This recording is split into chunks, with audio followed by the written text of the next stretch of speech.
All right, guess who stopped by the house today? What's up, Ty? Mr. Mark Cuban. Everybody knows. I like that shirt. Yo, I called you. I'm so glad you wore it. Every day, everywhere we go, we always wear the same clothes. It's all about the good life. What do you think, honestly, is in your life now? You're a billionaire. Everybody knows you from Shark Tank.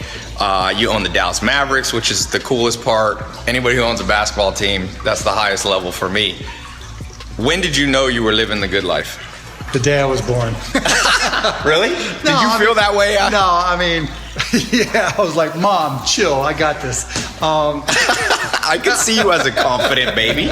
You become a billionaire. You hit the big B. This is like the holy grail. When I was in my 20s, I told one of my mentors, Al Nation, I said, I'm gonna go back to college because I'm a college dropout. And that time I was gonna go back. And he said, why? And he said, I said, well, because people respect you if you have a college degree. He said, no, Ty, this is America, make $1 million. The highest step is make $1 billion. Right. How did it feel? So fucking unbelievable, you would never, I can never explain it. It hit and I'm going, what? Bouncing around, screaming and yelling. Yeah, I can't tell you what I did next.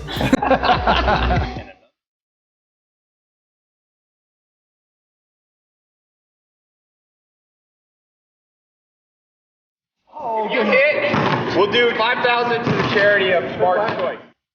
Oh, that might be it.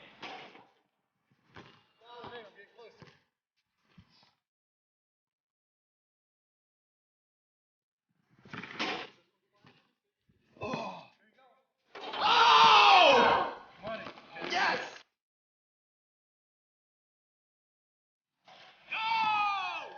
No! Books. What's your opinion? How important are they? Oh, very important. If you're not curious, if you're not always learning, you're falling behind. You have to read, you have to learn. I read Warren Buffett's pounding through 500 to 1,000 pages a day. He said he's old, so now he only does 250. Yeah, I mean, I read as much as I can, hours, literally. If I'm not reading a couple hours a day, there's some little kid out there trying to kick my ass, but it's not gonna happen. You ever seen that, I think it's John Calipari, he tells his students, like, when you go home from practice, there's some kid that stays in the gym. And one day you'll meet that kid on the floor and you're gonna lose. Yeah, absolutely. I mean, look, the one thing in life that you can control is effort. That's all you need to know. And another thing is double down on your own brain, because knowledge. Yeah, I agree with that, yeah. Absolutely. If you buy, I mean, the return on investment on a book, on I say that in my book, right. All it takes is one book to trigger something, and you're off to the moon.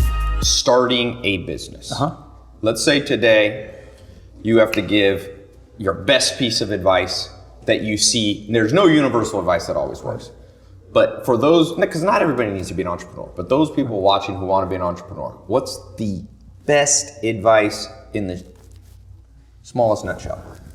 Find something you love to do, be great at it, and sell it. Right? I say to people all the time, sales cures all. There's never been a business that succeeded without sales, right? So find something that you really feel great about selling, and believe in that much. Do the homework to know. You've got to know more about your business than anybody else in the world. Otherwise, someone's going to kick your ass. Right? So know more about it than anybody else. Know that you can sell it, and go out and do it. All right, welcome everybody to today's Book of the Day show. The great Mark Cuban stopped by, and we got a lot to talk about. This is a great privilege to have you here. Thanks so much for being here. My pleasure, Ty. Thanks for having me. And so, you know, we were talking about your book that's been on the bestseller list for how long? Since 2011. 2011. And I'll tell you, the great thing about this book, the ability to say a lot in a few pages is hard. Let me tell you my favorite thing so far. Tell me what your take expand. Sure. You talk about sweat equity. My mentor, Joel Salatin, was like, when you don't have anything, this is when sweat equity is at a premium. It's the best time to start a business. When you're a college kid, high school kid, right out of school, what have you got to lose? You know, when I started, as I say in there, when I started my first company, I had just gotten fired. I was sleeping 6 guys in a 3-bedroom apartment, sleeping on the floor. I mean, what did I have to lose? So after I got fired, to be able to go out and start a company, it was easy. There was no downside. And so, you know, before you have bills, before you have credit card debt, that's the time to do it. Best business pitch you've ever heard on Shark Tank? Favorite one? Probably Simple Sugars, Lainey Lazari, because she was only 19 at the time and she just rocked it. She knew her stuff, she knew where she was going, she had her vision, and she had all the facts and strategies to back it up. So I've heard you talk about destiny, how there has to be a huge experimentation cycle. You don't just wake up and go, my destiny is to be a restaurateur. No. So on one side, there's this experimentation phase, but on another side, there's natural temperaments. I mean, Michael Jordan had the body, he had the temperament of a champion, so he goes into sports. Do you think they call that bounded rationality? Instead of saying I could be every possible thing in the world, you kind of limit it and say, all right, I'm more of a math guy. Oh, I'm more of a people person. And then you try to find your destiny within that? Well, I think they go hand in hand, right? Because the type of person you are, kind of points to the things you're good at. Are you 12? You're not going to know. Are you 16? You're not going to know. If you're 18, maybe if you have a special talent, right? You can throw a baseball 100 miles an hour. You can sing and your voice is incredible. You're a concert pianist. You're a chess grandmaster. If you have a specific skill set or talent that just immediately propels you to the top, you want to follow that. Yeah. But I remember having a list. I still have it. When I graduated from college, I was getting ready to graduate, and all the different industries that I thought I might want to partake in. When you find something you're good at, go for it. Yeah. And I also always say it's not about passion.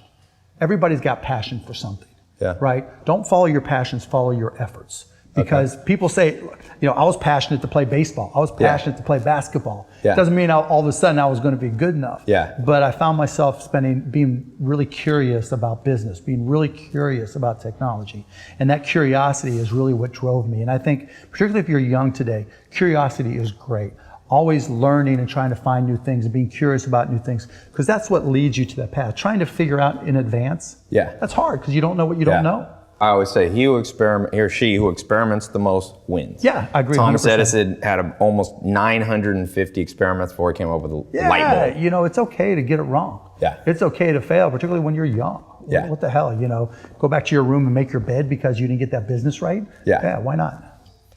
You talk about how your father was a great mentor to you. A lot of people don't have that mentor. It's easy to get off track if you were 18 and you had been listening to the hype and the media. And where do you think is the most likely place that you would go wrong, that you see people going wrong? When I talk to kids today, the biggest challenge is they look for answers from other people. There comes a point in time where you've got to figure out the answers yourself. Because learning how to solve problems, learning how to find answers, being curious enough to find solutions on your own is where successful businesses come from. If you're always looking to say, well, what should I do? You're already have lost. For any 18-year-old, you want to be able to control your own destiny. You don't have to have the answers. It's okay if you fail. Right. I tell people all the time, no one counts your failures. You just have to be right one time. Then you're living large like Ty.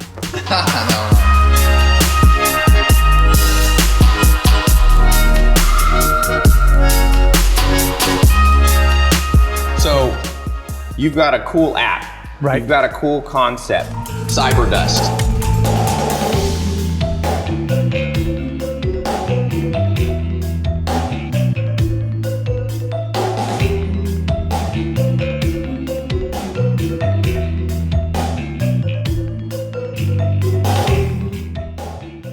So Cyberdust, here's the idea.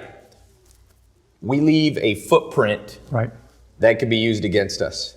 So what's the mentality before you had Cyberdust? There's two parts to Cyberdust, right? One is one-to-one or one-to-many messaging, right? When you send an email or text, the minute you hit send, you lose ownership of it, but you don't lose responsibility. Now, scandal, whatever you do. Right? But some people say, well, I don't say anything bad. On one hand, it's all about privacy. And what you'll find is when you say something on Cyberdust, because after you're done reading it, it disappears forever. It cannot be recovered no matter what. The NSA, the FBI. It's done. It's done. So there's no servers out there holding. There's no Hillary Clintons out there saving it on the server. Getting in trouble. It's gone, right?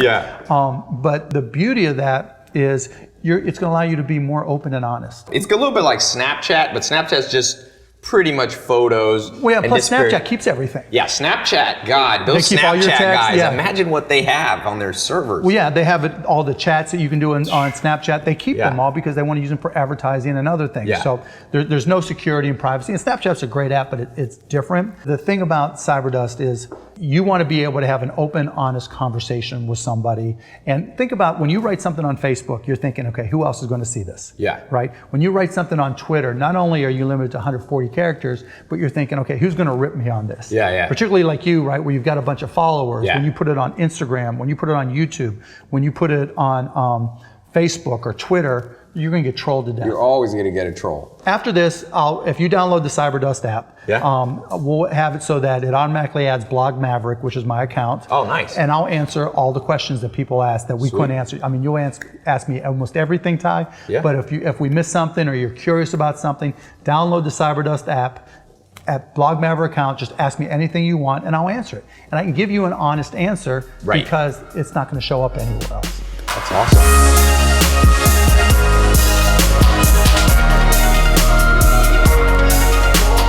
And the challenge today is because of low interest rates and other reasons, people don't trust the stock market. Even if, whatever you make, if you save your money, it doesn't do you all that much good. Right. You're Definitely not at 1% right yeah, now. well, exactly right. And most people don't trust the stock markets, and I don't blame them. Yeah. So where are you going to put your money other than just in the bank, saving for a rainy day? So or what would maybe a you do? house? What do you recommend? First thing you do is pay off your credit cards. Okay. Right. You always, because if you're paying 15, 17, 19%, Yeah. that's a It's guaranteed tough to get return. out, yeah. Right. That's a guaranteed return. Yeah. Right. You're not going to get that much somewhere else. So that's number one. Number two, you want to save 6 months worth of income for a rainy day. Yes. Number three, you want to be a smart shopper. Believe it or not, the best return, if you're making $25,000, $50,000, $75,000 a year, and I realize that's a wide range, but the best return you're going to get on your money is being a smart shopper. Yeah. All the things that you buy all the time that you're going to use over you. I mean, look, I get on Amazon, I buy a year's worth of toothpaste. I buy a year's worth of razor blades. I buy a year, just because I like to prove a point, right? Right. I get my 50% off. So you That's haven't a better- lost, even though you're a billionaire, you haven't lost touch with reality. Oh no, hell right? no! I can tell you, yeah, you don't want to, because I want to keep my kids to see that too. Right. I don't want them to be spoiled. Do you think it's an aspiration somebody watching or people should have, billionaire, or is it go be badass at something? Or do you kind of couple them both together? Be badass, but a little position yourself to profit? No, look, I'd be lying if I said, oh yeah, I knew I was going to be a billionaire, or I even thought it was possible. Never crossed my mind. I found whatever it took for me to motivate me. I would listen to motivational tapes. Or CDs. I would drive around looking at the big ass houses, thinking, what is that person doing that I'm not doing? What do I need to do to have a house like this? Because that's what motivated me. And for me, what really flipped the switch was I was never really into technology when I was a kid. Yeah. But then as I got a job that used it, I found out I was good at it. And once I found out I was good at it, then it became a lot more fun. Yeah. When you're good at something, it's almost always fun. Yeah, right? yeah. And once it was fun, and I combined that with my business skills, then I saw, okay, I know how to make money at this stuff because I know how to sell. Now I know tech. That gives me something I love to do. And so, what I tell people, the key is find something you love to do and be great at it. Yeah. Because once you do that, it's all gravy for me.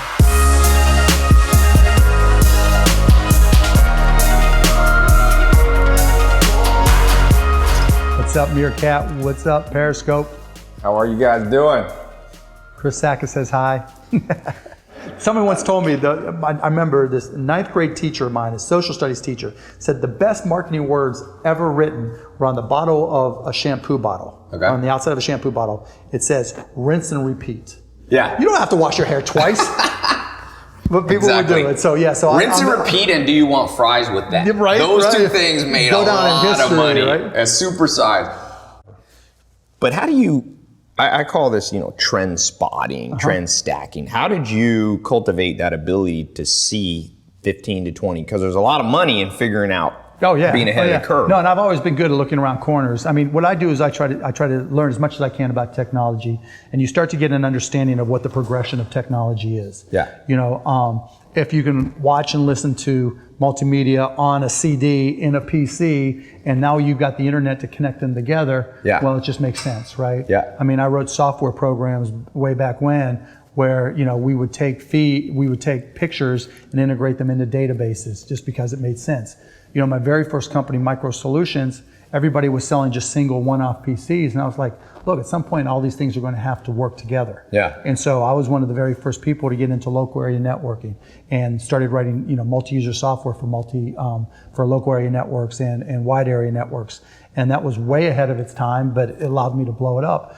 And streaming was the same way. So I just look at technology and I say, okay, if this is where we are today, these are the advances we can expect. This is the way people lead their lives now. If I was going to blow it all up and rewrite it from beginning, how can I take this expected technology to change the way people live their lives or change the impact of it? The best thing you can do politically that will solve financial issues, health issues, if you could bring up the average base potential, we'd go from a $15 trillion economy to a $30 trillion economy. You could double the productivity. There's no question. Right? No, I agree with you 100% that our biggest problem is income inequality. And I know how to make money. You know how to make money. There's a lot of people who do, and there's a lot of people who don't. But you're kind of the guy that might have pulled it off. You're like Elon Musk. You were in media, sports, but I'm different. I mean, like Elon is a special character. He just has these huge visions, right? And he figures out ways to get there. Yeah. And he knows the science and he knows how to sell. I was more of a business guy that could combine business knowledge and technology knowledge to create companies. I haven't ever run a 20,000 person, company. Right. But I've run a ton of 100, 500, and 1,000 employee companies. And so it took me a while to really put together the pieces. It took me getting fired to finally just say, fuck it, go. You've been fired a couple times, right? Yeah, more than I can count. Wasn't a good waiter, But you got the last laugh on that, right? Yeah, right. A couple times, yeah. When I was poor, I was having fun. I've always managed to find the good side of things. So, I've always felt good about myself. But at the same time, when did I really know I had it made was probably, when we sold our company, when we sold. You said you were refreshing the screen to see how much the stock was worth. Yeah, when I had that first B by my name, then I knew it's just going to be different. I like it. You got the shirts, the 3 comma shirts. Yeah, 3 comma shirts, go to 3 comma apparel. Why 3 comma? How many commas are in a billion? Not many people know that. Now you know. 2 commas, that's child's play. That's right? Child's play for you. So I'm gonna throw some quick questions at you. Best book you ever read? Fountainhead. Oh, okay. I like it. Favorite musician? Like any type of hip hop I'm into. I don't have like any one favorite. So hip hop's the favorite genre? Yeah, I like hip hop. Greatest of all time? Basketball. MJ. Yeah. Most underrated player of all time? Dirk. Yeah, Dirk Nowitzki, for sure. Let's take a few questions. Somebody said, I saw a comment that was interesting here. What do you think the future is in entertainment media? Where are we going? Are we going live? I've heard you talk about how Ryan Seacrest talking about live streaming. Is that where TV's going? Well, bits are bits. And it doesn't matter what type of content they are. Once it's digital, it can transpose anywhere. What people don't really realize is TV is streaming. Exactly, yeah. But the only difference is it's a dedicated network, so it never buffers. It's always a perfect stream, or almost always a perfect stream. Whereas everything else like this goes over the open internet, so there's some risk associated, and it's not secure. But as far as the future, I think it's just going to depend on the quality of the entertainment. Yeah. So there's going to be a place for periscoping, live streaming, regardless of who the provider is. There'll be a need for impromptu streaming. There's going to be, we have Netflix, we've got all these different sources, all these different apps. But the point is, you're going to be able to watch what you want, where you want, and how you want it. It's going to come There's a good book. Have you read this book called Vaporized by this MIT guy? Yeah. It's like everything is basically just unlocking. The way that they used to be able to sell you TV, you pay. He said in the history of buying things, there's never been a better racket than TV, where they can get you to pay for 800 channels and you only buy 5. He's wrong. Right? Good. He's dead wrong. This is why Mark Cuban's at my house. Here's why he tells the truth. Okay, so look at it this way. SportsCenter. Mm-hmm. Let's just say you can only stream SportsCenter from ESPN on your phone. You can't even get it on TV. Right. But you got to pay $3.99 a month for it. Right. But you don't want to pay $3.99 because you think that's expensive. You know what you're going to bitch about? Well, I don't watch hockey. And so you're going to just want to go program by program. Right, because a la carte, you can always find a way to break it down. Yeah. But look at Netscape. I mean, look at Netflix rather. Right. Right? You pay for movies you don't see. You're never going to watch. Yeah. Right? So you're paying $9.99. Why, if I only watch House of Cards, why shouldn't I just pay for House of Cards? Right.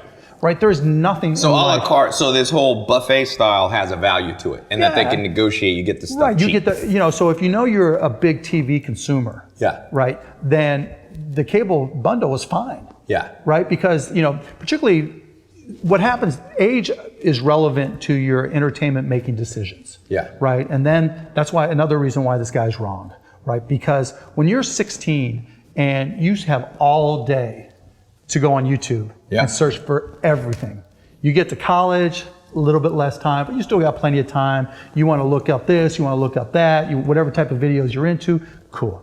You get to that first job and you're busy all day long, you sneak it in. Right. Right. Then you have kids, or you get married, you have kids, and life catches up. You've got 3 kids, right? Right. I got 3 kids, right?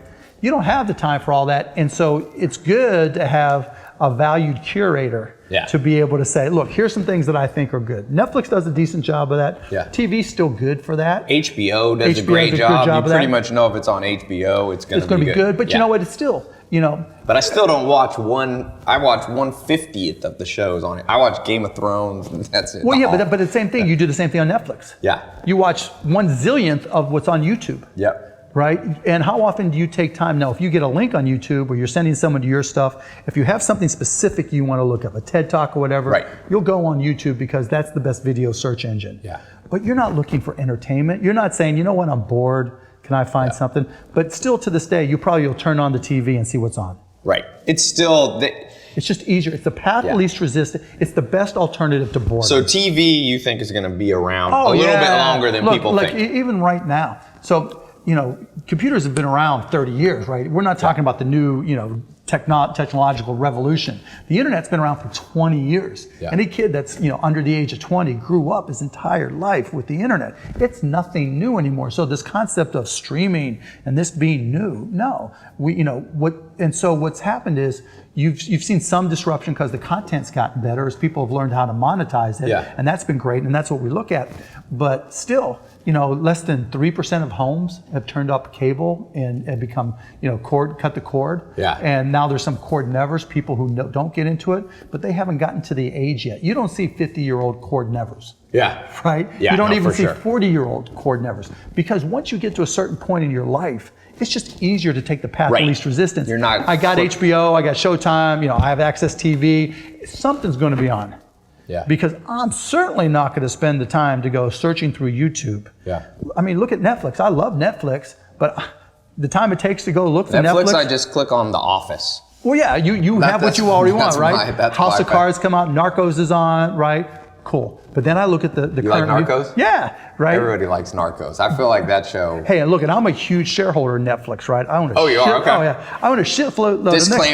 Disclaimer. But at the same time, it is what it is. Right. Right? The marginal cost for most households, not most, but a lot of households, if you're a cord never or cord cutter, $10 is good for your entertainment value. Yeah. Right? Or 11, whatever it's going to be.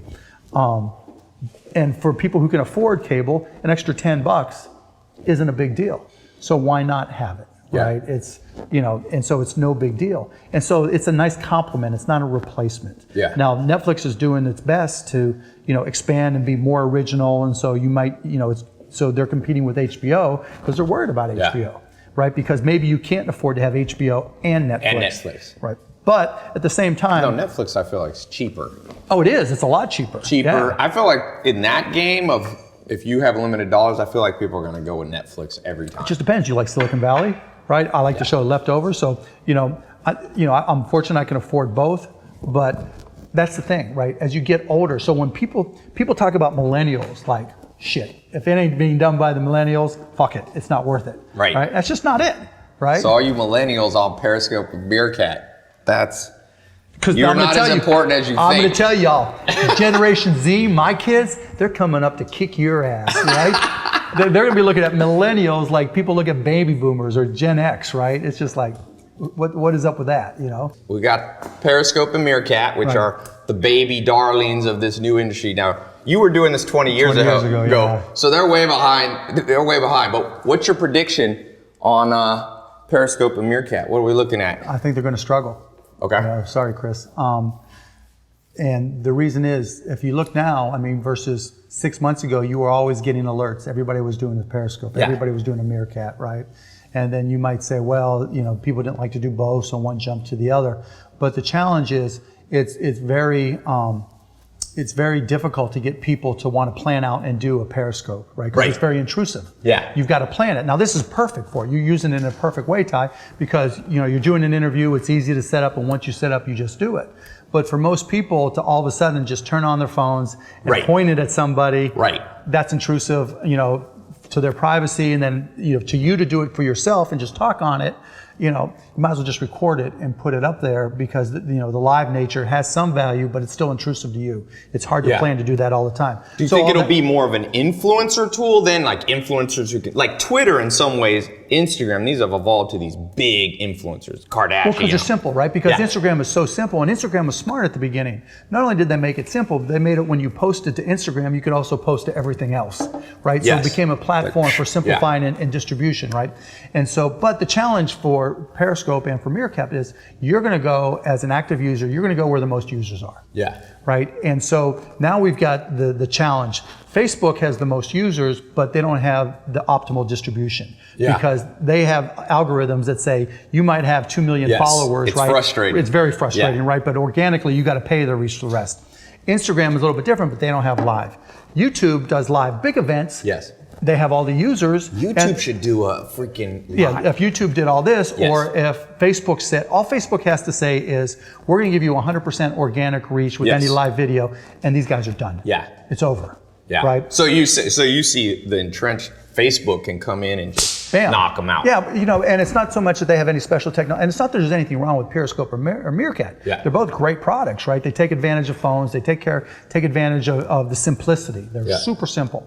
But at the same time, you know, you're either trying to reach your friends, or you're trying to reach an audience. You know, rarely are you trying to, you know, it's those are the applications. And Twitter is not really a friend-based network.